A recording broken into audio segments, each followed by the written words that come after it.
see any way that that doesn't massively accelerate in the next 10 to 20 years. What are people going to do if automation? How do you not see any way that that cannot accelerate in the next 10 to 20 years? It's like clear, like we already see certain limitations on the AI that's happening now. Never mind the AI that's happening in, 10 years or so. I think there's no argument that the level at which they are improving can continue, especially given the concerns about you know the data that they're putting in and the quality of it. It's going down. It just is. They've practically uploaded everything already. That's a lot. Significant harm to the world. We saw this week the big battle between Sam Altman and Elon Musk, his big rival. I wish he would just compete by building a better product, but I think there's been a lot of tactics, many lawsuits, all sorts of other crazy stuff. What do you think of Sam Altman? The ring of power can corrupt. Guardrails are the crucial thing with all of these things. Given that these are all humans with all of our foibles, we're all weird, and we all think we're right, and now we're programming this into something that can become godlike, what do we do about that? It's not clear if the present approach is leading to a plateau or if we need a completely new approach if we ever want to solve the problem of artificial general intelligence. No one has a working safety mechanism in place. No one has any idea how to control something smarter than us indefinitely. 2050, are we still here, or will it all be over? Well, if AI becomes even a fraction as powerful as the experts believe, all of our lives are about to change beyond recognition. That's why, for many people, the mudslinging courtroom saga between Sam Altman and Elon Musk was unseemly. Could these bickering billionaires really control human destiny? And while The truth is that everyone wants you to think that AI is going to take over every job physically possible and take over our whole lives, when in reality, it's just like it's essentially a chatbot that can help you with a few things. It's not gonna, revitalize. It's not gonna surpass us in general artificial intelligence anytime soon. The current approach just doesn't even lead to that, from what I've heard, generally. But we'll see what people say. Elon Musk this week lost his case against the control of OpenAI. The real question is whether anybody or any human body will control AI in the long run. Opinions divided on whether it's a great leap forward in convenience and efficiency, like the internet and mobile phones, or the end of life on Earth. And if you asked AI to name the perfect panel to discuss this, probably involve my next two guests. Dr. Roman Yampolsky is a computer scientist who says if artificial general intelligence is achieved, humanity has a 99.9% chance of being wiped out. And Joshua Buck, he's a researcher and a former MIT scientist who says that AI doomers could be spreading unnecessary alarm. So welcome to both of you. Dr. Yampolsky, welcome back to Uncensored. I want to start with a clip of something I've referenced a lot when I talk about this verbally, but I haven't shown the clip much. This is Professor Stephen Hawking in 2017, so this was 9 years ago, when I did one of the last television interviews he ever gave before he died. And I asked him about AI and about what was the biggest threat to mankind. Let's take a look. Is artificial intelligence going to be the end of us? And if it's not, how do we best work with it? Ever since the start of the Industrial Revolution, there have been fears of mass unemployment as machines replaced humans. Instead, the demand for goods and services has risen in line with the increased capabilities. Whether this can continue indefinitely is an open question, but there is a greater danger from artificial intelligence if we allow it to become self-designing, for then it can improve itself rapidly. This is true, but with current artificial intelligence, it's never going to, at least as far as I'm aware, is never going to amount to self-designing AI. It's never going to be to that degree. It's kind of begging the question that you're going to say, like, oh yes, if we designed AI that was smarter than humans and self-designing, it would be incredibly dangerous. You're begging the question there. Obviously, that would be a dangerous thing. Rapidly, and we may lose control. So that, it seems to me, Dr. Yampolsky, goes right to the heart of this, really, whether humans can maintain control over AI. The benefits of AI are obvious. We see them more and more, faster and faster every day. I'm sure that in things like medical science and so on, there are going to be enormous, very rapid strides made in curing diseases at the moment that are incurable and so on. But, and it's a crucial but, if we let the genie out of the bottle, if we lose control, would it, as Professor Hawking there warned 9 years ago now, would it be the beginning of the end of mankind? He was a very smart man. I think he got it. We use the same term AI to refer to tools we have today, narrow, useful systems, to human-level agents we're starting to create, and unfortunately to super-intelligent AI we expect to have once this cycle of self-improvement begins. Those are very different technologies. I completely support using advanced tools for science, for health, tremendous benefits of this technology, and humans decide how to use them, we remain in control. Once we get to human-level capabilities, the process of doing science and engineering and designing those systems becomes automated. You have recursive self-improvement, which will quickly lead to superintelligence. I think it's impossible to indefinitely control something smarter than all of us combined. Yeah, Joshua Butt, welcome to Uncensored. I mean, we've got apparently the Pope Leo is next week going to make this subject the subject of his first papal encyclical letter. Magnifica Humanitas will be released next week, and according to the Vatican, its theme will be safeguarding the human person in a time of artificial intelligence. You know, a lot of people think this is all the beginning of the end, that rather like with chess computers that started off, you know, massive and were beaten by grandmasters, human grandmasters, and now, of course, nobody can beat a chess computer, and they're tiny. They assume that at some stage AI will just take over and view us all as utterly useless. I believe you're slightly more optimistic. Why? At the moment, we don't have AI as it existed in the horrible science fiction stories. What we have are statistical text generators and some multimodal models that can help us with image recognition and generation of media. But it's not clear if these models automatically become self-improving. At the moment, the AI companies are working very hard at getting these models to a level where they approach the capabilities of human experts, and the models are at the moment below this. They are in some sense, idiot savants. They have read everything. They can supply you with any kind of knowledge and they don't hallucinate. But if you are really competent in a particular area, you notice that these models are not yet very good at being creative, original, and on point. This might change. It's not clear if the present approach is leading to a plateau or if we need a completely new approach if we ever want to solve the problem of artificial general intelligence. But even then, it's not clear if there is going to be some kind of rapid takeoff or if this is bound to the amount of computers available, which has been growing quite slowly over the years. And in some sense, the capabilities of the system that we are seeing are compatible with Moore's law, with the fact that we only slowly ramp up the abilities of such systems. And we also remain so far in charge. We can tune them in such a way that they can be helpful for us. And the bigger question I think that we are facing in the near term is how we can our societies adapt, how we can deal with a world in which more people have agency. I suspect that we might be heading for a future that is somewhat better than most people believe, that we are not going for a future where we have universal basic income, but universal basic intelligence, where basically everyone gets to a level of competence. And the question is this achievable if the AI is coming centralized, top down, from the governments or from a handful of oligopoly companies that are tightly regulated, or do we need to have bottom-up AI, where every individual has access to a machine that serves them? And for me, the question is, what artificial intelligence do we want to build for our children so we can make it safe, that we can make it wholesome, and we allow AI to serve people to solve problems, to process information better, to make better sense of the world and the future. Okay, so Dr.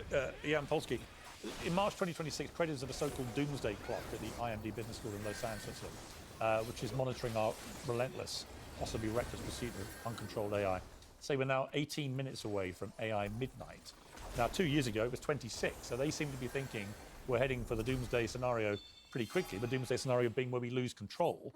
And that seems to me the real question here. And I think in relation to what Joshua Butt just said, the key thing to me is whether the people that are trying to maintain the control or regulate the control have good intentions or bad intentions. I mean, it's a little bit like the debate about nuclear weapons, right? I mean, we know they can obliterate the entire planet very quickly, and you're reliant on people that don't have nefarious design on the use of nuclear power to stop that happening. But how can we be sure that there aren't people right now who, for nihilistic reasons, are trying to get AI to a place where it self-designs? Well, we can't, but it's a very different problem. We are not dealing with tools. Even nuclear weapon is a tool in the hands of some crazy dictator. What we are creating here are agents, a replacement for humanity, artificial scientists. I think the progress is actually quite strong, maybe exponential. I think the systems are improving about 25% annually. And if you just project the same improvement we saw over the last 5 years or so, we'll cross the human level barrier. And so at that point, no one has a working safety mechanism in place. No one has any idea how to control something smarter than us indefinitely. I think it's kind of very ambitious to say that we'll create something with IQ equivalent to 1,000 or 1,000,000, but this human will be in charge of it. Joshua Bark, I mean, we're seeing on a day-to-day basis, we're seeing a lot of companies downsizing because robots and AI are beginning to consume a lot of the work that was done by human beings. I don't see any way that doesn't massively accelerate in the next 10 to 20 years. What are people going to do if automation... How do you not see any way that that cannot accelerate in the next 10 to 20 years? It's like clear, like we already see certain limitations on the AI that's happening now. Never mind the AI that's happening in, you know, 10 years or so. I think there's no argument that the level at which they are improving can continue, especially given the concerns about you know, the data that they're putting in and the quality of it. It's going down. It just is. They've practically uploaded everything already. AI, robots, whatever. I mean, Elon Musk is bringing his Optimus in. He thinks I've talked to him about it myself, and he was showing me the videos of these things dancing around and saying everyone's going to want one. There'll be $20,000 each. Some people who've got money will want 10, and they'll do every possible domestic chore you could wish. These robots are completely fake, by the way. We're just nowhere near having these kinds of robots in our houses at all. It's like, it's an entirely fabricated idea by Elon Musk and these Chinese companies that bring out some guy in a VR headset to control a mechanical to... it's just nowhere near. The hard part of that is the AI, and current AI just isn't built for that kind of operation in any way.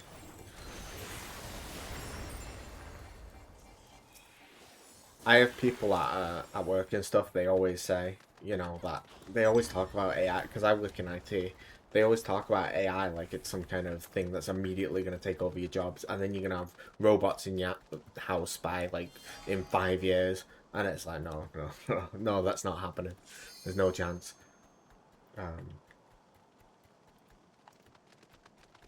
To have, and presumably if you run a company which manufactures anything, you're going to have them doing all that as well. Where do humans fit into this world, and what happens if we just get displaced? Before AI can self-design, but what happens if we just become kind of redundant? It's not clear that we ever become redundant. In the past, we had a lot of technological revolutions that made many jobs obsolete. And strangely, there were always more jobs. It's not like labor is some kind of finite resource, and if we replace some jobs, then they're gone forever. Instead, humans have work to do. There's things that we find ourselves to be wanting to achieve in this world that we want to do for the world and for each other. And many of these things are currently not attainable because they're too expensive, because we have other things to do first. And so in the past, the things that we had to do first was to grow food. Now we have mechanized this to a large degree, and then we had to create better clothing and better infrastructure, and then we automate a lot of that. And then we had time to write text and administer things, and a lot of these things will be automated. Maybe at some point, we will have time to raise our children right and to interact with each other in the way in which we want. So in this respect, I'm not that pessimistic. The question is, how long does society take to adapt to these new circumstances? Because there is going to be inertia. But on the other hand, what we can also observe is that at the moment, artificial intelligence is already creating more jobs than it makes obsolete. It's not clear how this is going to continue, but I suspect that this AI revolution is going to take a lot longer than a lot of the people who work on the directly into technology think, because societies take time to react and adapt. It takes time to establish new business models.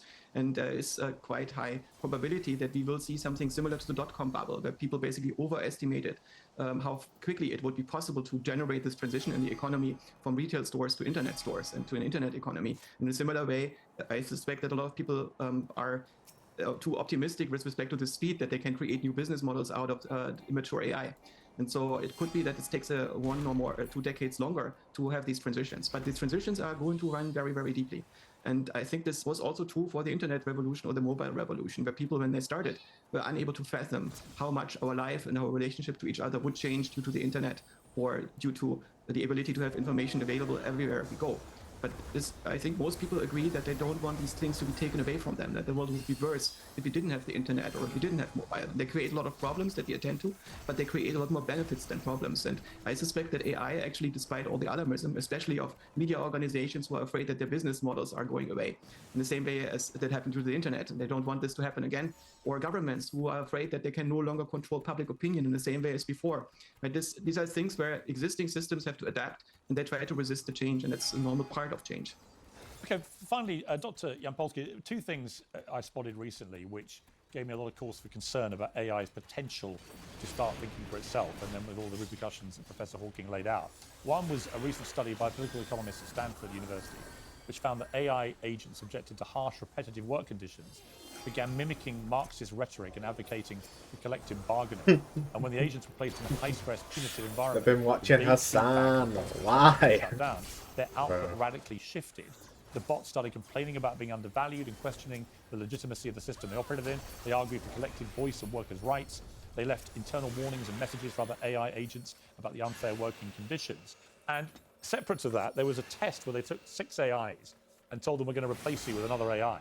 And 5 of them immediately trawled company executive emails for information they could use to blackmail them into not firing them and replacing them. Now, this I thought it was going to say job posting, so perilously close I was to looking for another one. to AI thinking for itself, or am I misreading this? There is definitely some low-level internal states fears. We're starting to investigate if those systems may have rudimentary states of consciousness, internal states. To answer your previous question about unemployment, historically then we had automation, we had tools added. Yeah, we created new jobs. Somebody was more efficient. We needed managers to supervise additional people. But if we cross the barrier to human level capability, then new jobs can also be done by AI. So the only jobs remaining are the ones where we prefer a human to do those jobs.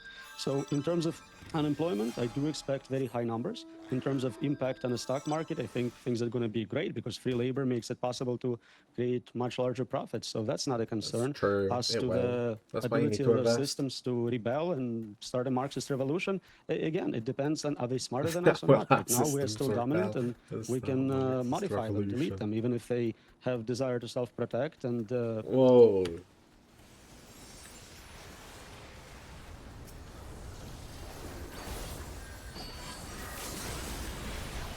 You don't have to delete them just because they're Marxist Leninists. Come on now. resort to blackmail or hacking, we still have a chance to end this process right now. Concentrate on building useful tools and stop trying to create replacement for humanity. The final question for both of you, just very quick answer, please. I'll start with you, Dr. Jampolsky. 2050, are we still here, or will it all be over? It's hard to predict because capability is not the same as actual action. So we'll create systems capable of wiping us out, but will they decide to keep us around? Will they decide to take time and accumulate resources, have more backups? Maybe they'll find some reason to keep us around. That is something we cannot predict about a smarter agent. But one thing is for certain. I just don't think you can say that confidently. That is the. I mean, I'm not in the professional field, you know, in the same field that this guy's in. But I don't think it's that, like, I don't think you can be that confident that we're definitely going to create an AI that's definitely going to take us over and definitely can take us out if they wanted, like the whole human race. It's like, you just can't be that confident about a future claim in that way.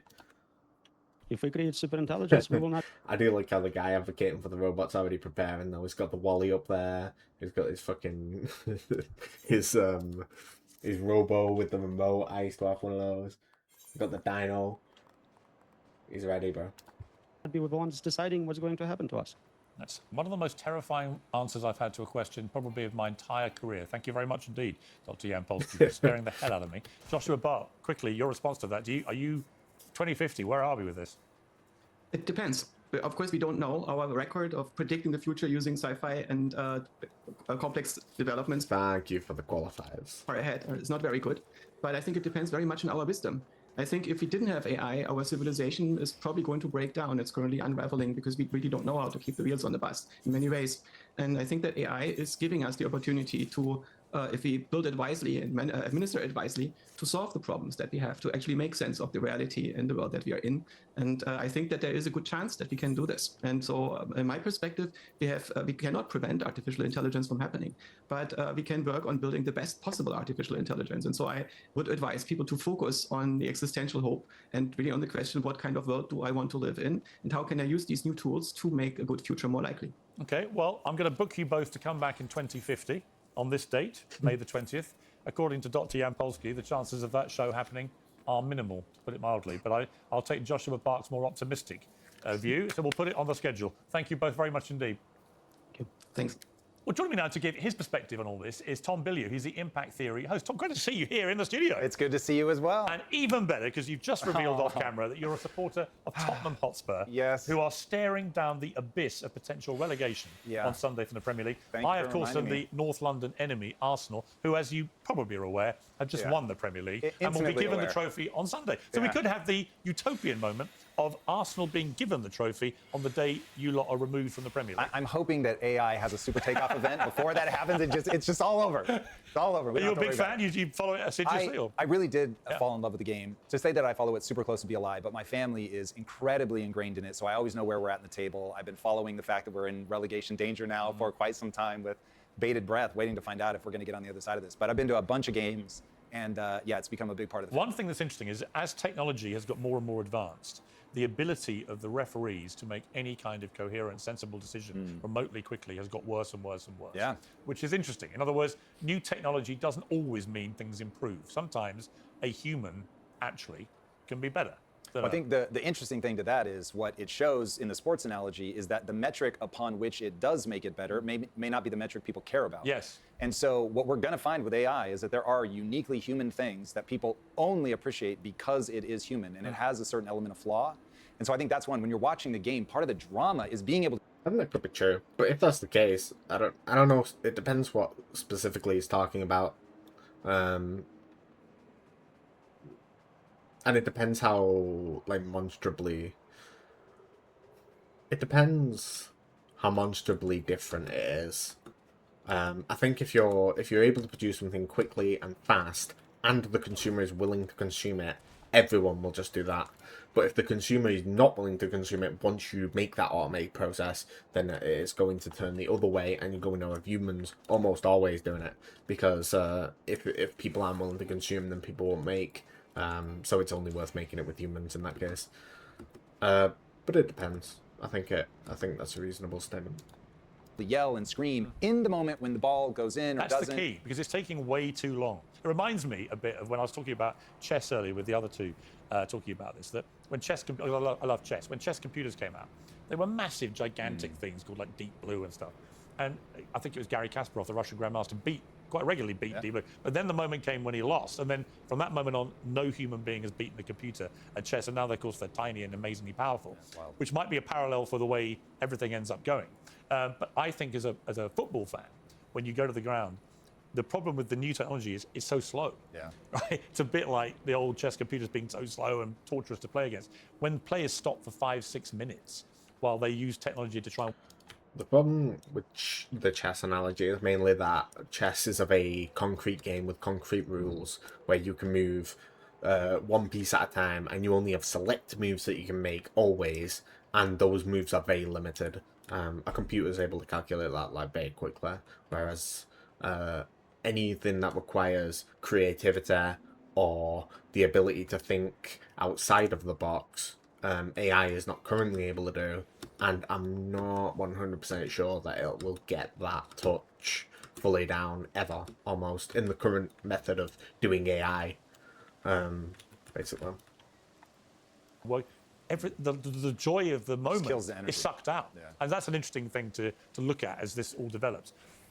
The big final question I gave to Dr. Jan Polsky and Joshua Bart was, if we had a show in 2050, and I invite everybody back, including you, by which time Tottenham might no longer exist, but How dare you?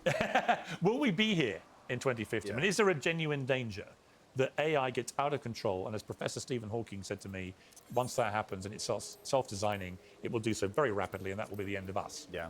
Well, All of that comes down to the base assumptions that somebody makes. So if you believe that we're in a competition for the resources with an AI that becomes super intelligent and just does not care about us, then yeah, our odds are not good. But I think true. that is such a leap at this point. People need to be honest. They do not have a crystal ball. They don't know how this is going to He's 100% correct here. play out.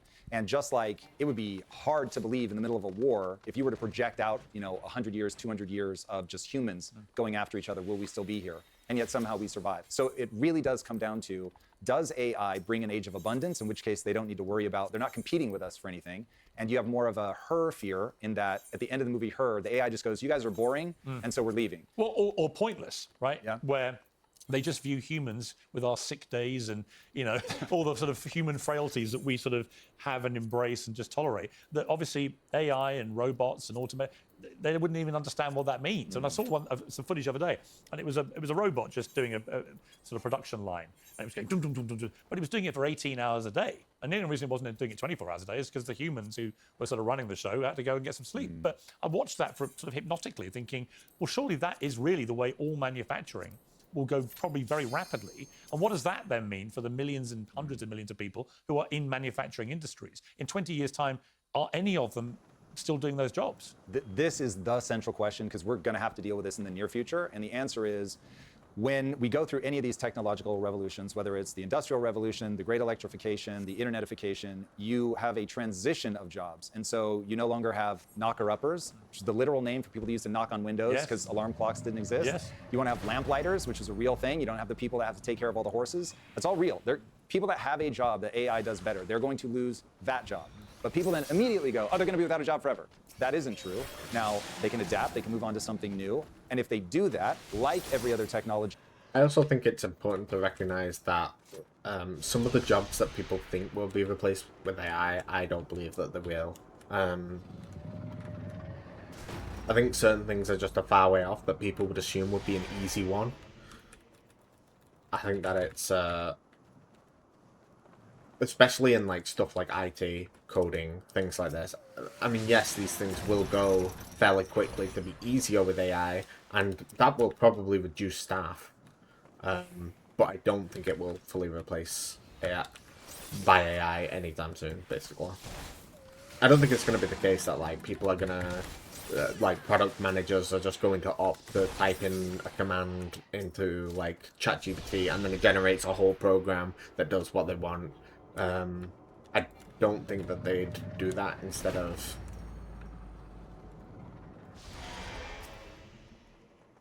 trying to actually engage with some staff that can program this kind of thing and then upkeep it in a way that maintains for them.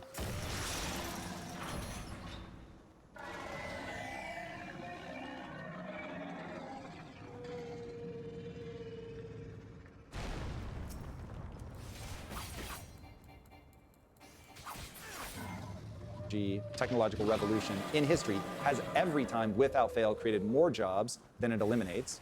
And so there should be an abundance I don't of think jobs. that's going to happen here. And I'll give you an example I found the other day, just in my head. But legal clerks, for example, right? You're working in a solicitor's office or a barrister's office, whatever. And your job is just to go back over old case studies and prepare arguments for your superior lawyers, right? Well, obviously, that's just probably already gone. I mean, already redundant, because AI just does that in 10 seconds. You don't need a human being paid $100,000 a year to do it. So the whole progression ladder of getting to be a top lawyer gets. I mean, if you watch Suits, for example, where the underlings, how do you employ underlings to become the top lawyers when AI can do the underlings' job so fast? Yeah. The question becomes, at that point, we're trying to prognosticate to what the structure will look like when we haven't begun doing the entrepreneurial thing of saying, what does the market want? How does an AI help me? How does it not? So I couldn't have, back in whatever 1502, I couldn't have imagined the internet the way that things would look now, an Uber driver or DoorDash. But once I have that computer in my pocket, I can track, I can count on so many other people having the same computer in their pocket. Then the entrepreneur goes, oh, wait a second, here's an idea. And so the things that humans do poorly, that an AI can do faster and cheaper, those are going to go to the AI. But the other things, we're going to find new avenues that these are things that only we can do, or that are at the bleeding edge where, because right now, and one thing that AI doomsdayers have to grapple with, Apple put out that new paper that said these guys really can't infer away from the training data. So what you train them on, they can do, but they can't just generally abstract. So the takeoff scenario that Hawking is worried about, that's real, and we can have a conversation about that, but right now that's still theoretical. Today, people need to think about these things as tools. And the way I see people freaking out, they remind me of the story of Paul Bunyan. Do you know that story? No. Disney did a cartoon based on an old myth of this guy, Paul Bunyan. He was a giant, and he could fell trees with a single axe stroke. Goes up against a chainsaw, ends up losing. Now the question is, do we mourn for Paul Bunyan, or do we all agree that we would rather have chainsaws than the axe? And I think it's both. You mourn for Paul Bunyan, but he could easily move on to something else using the chainsaw or whatever. And so we need to grapple with the transition, because we are going to go through that. We have a historical example of what happens every time we go through one of these, because take the most recent, the internetification. That caused so many people to get displaced out of their normal jobs that the deaths of despair can be measured in the lowering of the lifespan of Americans. Just so many, largely men, so many men were unwilling or unable to find other work, left them with no sense of meaning and purpose, and whether turning to drugs, alcohol, or just outright suicide, you can see it in a shortening of the life expectancy. So that's real. It happened during the Industrial Revolution. But take farming, for example, global farming, right? But in America, you know, there are still millions of farmers. What happens to them? Because I would have thought that almost all of the physicality of farming will be automated incredibly quickly. And all the planning and the data research, all that will be done by AI in seconds. Where does that leave the manual laborer? Okay, so let's look at two aspects of that. One, what we might find is that manual labor becomes a thing where people have to upskill, that the basic thing that gives people the entry into the job market may really go away. And okay, you've got to contend with that. You've got to figure out, were these people already doing the only job they were capable of? And there will be nothing for people like that. It's a big social question mark. But there's a more interesting flip to this, which is how many people are doing that job because that's what the market demands, because you can't make artisanal strawberry. I also wonder how much of this is like AI is going to aid these people with their job, but it will never fully replace their job just because of the nature of the training data limitations and the ability to actually go outside of the wheelhouse. I think, for example, like, I don't think it's good if you have like an employer ask an AI to do something and then the AI is like, and then the AI spits out a wrong answer, and then it does that over and over and over and over again. I think it will end up with and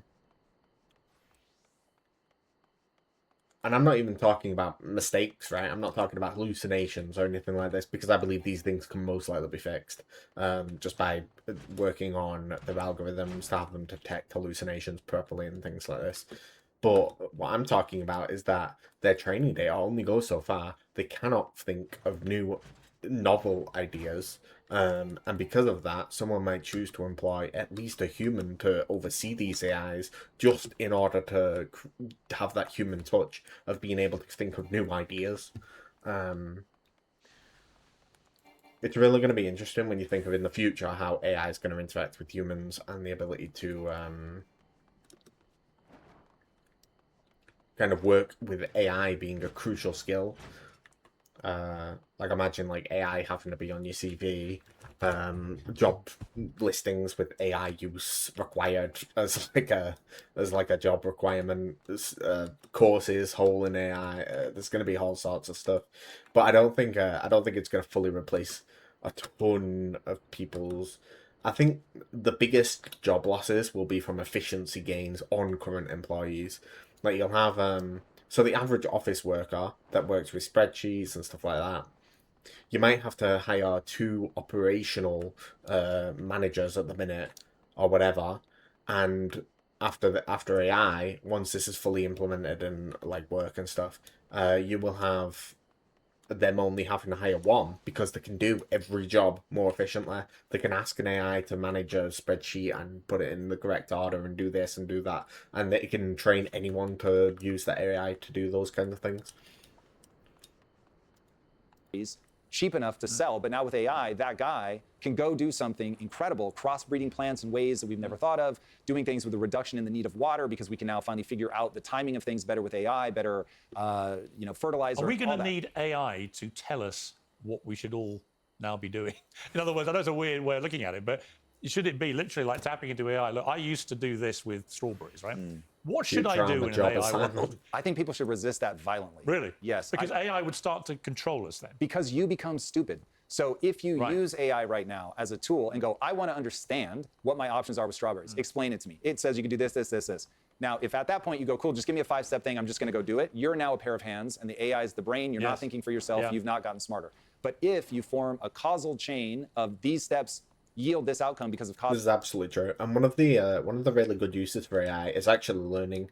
I think the ability to riff off like another person for learning that can essentially search the internet and use all its training data is actually a really useful use for the AI. It can go through and you can be like, okay, now what is this? Now how do I do this? How, if I'm doing this, then how would I use it in this way? Especially language learning and stuff as well, from what I've heard, is pretty good. And I've seen there are like talk to language learning like AI apps, which are pretty interesting. An effect, which I now understand. So now I'm not beholden to the AI. I can contribute, I can push it, and then it becomes a collaboration. Now people are getting smarter way faster. Or even you can just ask ChatGPT, I think, to like speak to you in French so you can learn or whatever. Through the like actual voice one on your phone. Faster than they were before, but you can't allow yourself to be a pair of hands. Fascinating. So we saw this week the big battle in court between Sam Altman of OpenAI and Elon Musk, obviously his big rival. Musk's core argument was that Altman and OpenAI breached their founding contract and stole a charity because it was non-for-profit and now it's heavily for-profit. You know, I had an experience recently with X, for example, where I think Elon did a lot of good things with X and has improved it in many ways, but it's become a bit like the Wild West now. And it seems to be very inconsistent the way it controls it. Talk of control. You know, some random poster called me a satanic paedophile, right? Okay. And I was like, well, that's not true, but I'm going to test Well, that's not true. Fair enough. X's standards and practices. And I said, so I reported it for harassment. And it said, we're investigating. And then 2 days later, it came back and said, we've done the investigation and there's nothing we can do. And I was like, well, there is actually. If somebody calls somebody a satanic paedophile, you should do something about it. And it showed me that the guardrails on X, for whatever Elon says about it, I copied him into it. I said, you can't be happy with this, surely. And if it's happening to me, it's happening to millions of people all the time. Guardrails are the crucial thing with all of these things. Who is going to control the guardrails of AI if you've got two guys here who began with a non-profit, therefore didn't have skin in the game, and now are basically in a battle over profit? Because the moment it's the latter, then I start to worry. Yeah, there are two parts to this one, and both are very traumatizing. So part number one is what happened to the business. I think that's unconscionable, that Elon Musk would give them $45 million under the understanding that this is going to be open AI, and then they take that not-for-profit, they turn it into a company, and he's not going to see a dime of that. That's insane to me, and if that's where the law ends up going, that is a very strange precedent to set. Then there is the AI as tool for manipulation. I became unhinged after an interaction with Gemini. I was doing research for one of my deep dives, and I asked it a series of questions, and it just goes, I can't help you with that. And I was befuddled. I didn't even know what it was talking about. And I finally realized it was because I had the word Epstein. But it wouldn't even tell me that the problem was the word Epstein. It just kept saying, I can't help you, I can't help you. So all of a sudden I was like, whoa, whoa, whoa. That means that stuff is ridiculous. AI, like, it's not a social media platform. You're not in, it's not extremism content. You just literally, you're not radicalizing anyone. Just give them the answer and then put a little addendum at the end saying, hey, Epstein, not a good dude. That's all you have to do. There are 1,000 times where you could have given me 10 different answers. You chose one, made it sound like it was the only one, but really there was a value system judgment made in the background to not serve me things. And so I just realized, whoa, we're going to get controlled by lies of omission like crazy. And now it becomes, who are the people behind this? What are their values? That is going to matter a lot. Let's play a clip from two people I know that you've interviewed, Scott Galloway and Kara Swisher. Let's look at this. These individuals are under the impression that they are not subject to the standards of Western society, decency, or the law. The rest of them look like fucking babies and unhappy, and just, why are they in charge of our fate? Why are they so unhappy and so rich? All kinds of like weird dramas between them, personal dramas, and it's a waste of our legal system's time. I mean, this is the central point for me, which is who is in charge of controlling this so it doesn't get out of control? And like Kara said, I mean, when you watch these two, incredibly rich, successful guys going at it like a pair of babies in court, it doesn't fill you with confidence. I will grant you that. I think it is very revelatory that no matter how smart, no matter how successful, no matter what kind of entrepreneur you are, you're still prone. My favorite example is Jeff Bezos. You're still prone to sending the dick pic. It's like these guys are just people, and they're going to do dumb shit and get their feelings hurt and act like a fool. Like, there's no way around that. So then the important question becomes what you just asked. Okay, given that these are all humans with all of our foibles, and we're all weird, and we all think we're right, and now we're programming this into something that can become godlike, what do we do about that? That is the fundamental question. That's where everybody who's panicking, they're panicking because of that. And they know that's the hard problem of all of Should this. governments be more or less involved in I mean, my default is less. Governments are moronic. You're going to get into regulatory capture instantly. And the thing that they will get the AI to do is say the things or not say the things that they wanted to say or not say. So, I mean, the Chinese, presumably, for example, will be trying to regulate their AIs in a very draconian way, as they do with everything, right? So how much of a problem could that become if you have countries like China, with enormous power, enormous economic and political influence and so on? If they start to do that and they win the AI race, how dangerous is that situation? Extraordinarily. Welcome to my nightmare where America ends up revolting against AI because they're scared and they don't have anybody painting a vision of how well this could go. China's just like, hey, we're going to build the greatest weapon of all time. I'll use it against my own people. I'll use it against the rest of the world. No problem. We're going full steam ahead. We find ourselves under that because to win AI is basically to win everything.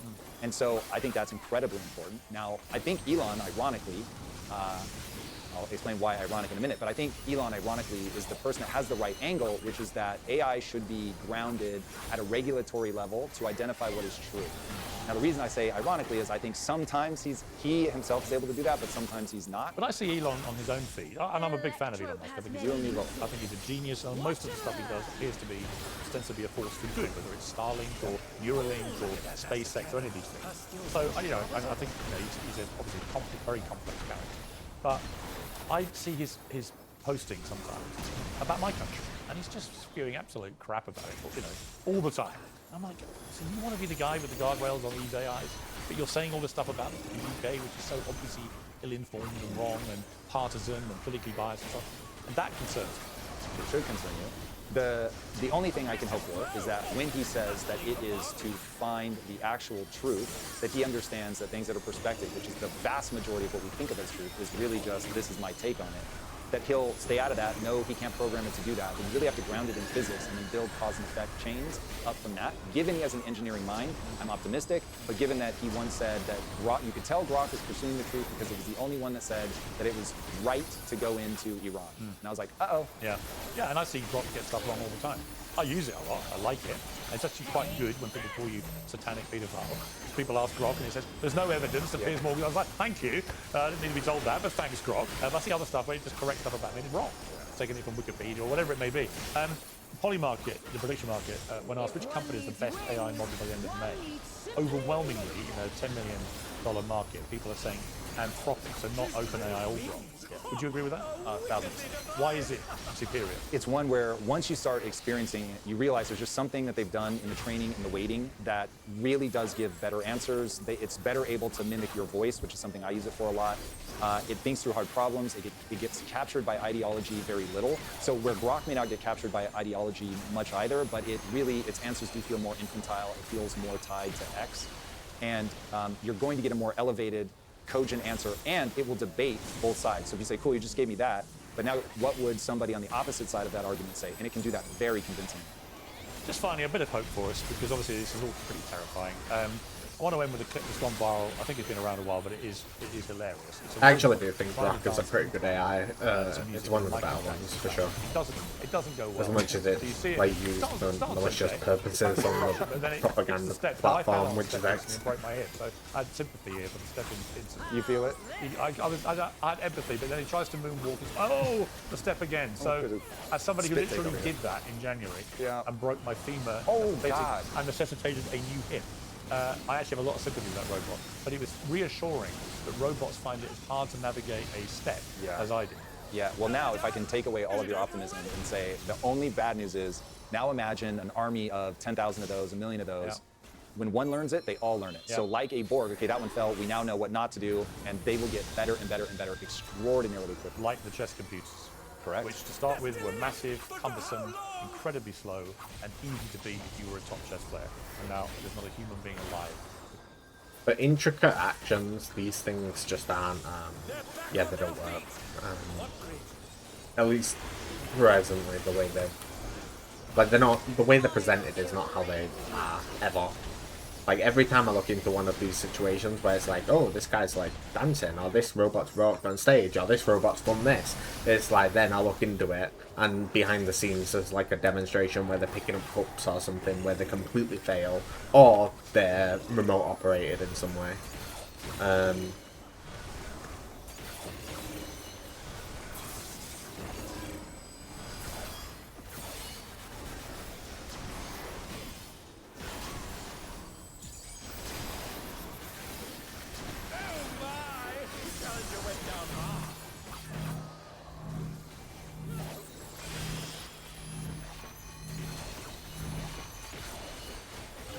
Can beat even a basic chess computer. Yeah, wow. But if people want hope, I will say there is a lane here, which is quite literally the most important thing in the world is intelligence. It is the thing that has made humans the apex predator of the world, is we are smart and we can adapt.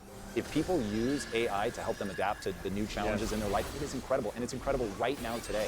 So there may be problems coming Like in the we used future. the internet to enhance, but it came with problems, and it continues to have problems. But we used it as a massively powerful tool, like with cell phones and other things. Right? It's making sure the positive outweighs the negatives, for sure. But you stay in control as a human. Because the moment we're out of control, oh, that's right. This show is coming to you from another planet, Mars, if Elon has his way. Maybe where we have to go just for survival. Brilliant to see you, Tom. Thank you very much indeed for coming in. Thanks for Tom, having me come back next time you're here. Come in again. Love that. Not least to talk about Tom in the lower division. He had to do it. He had to do it. Take care.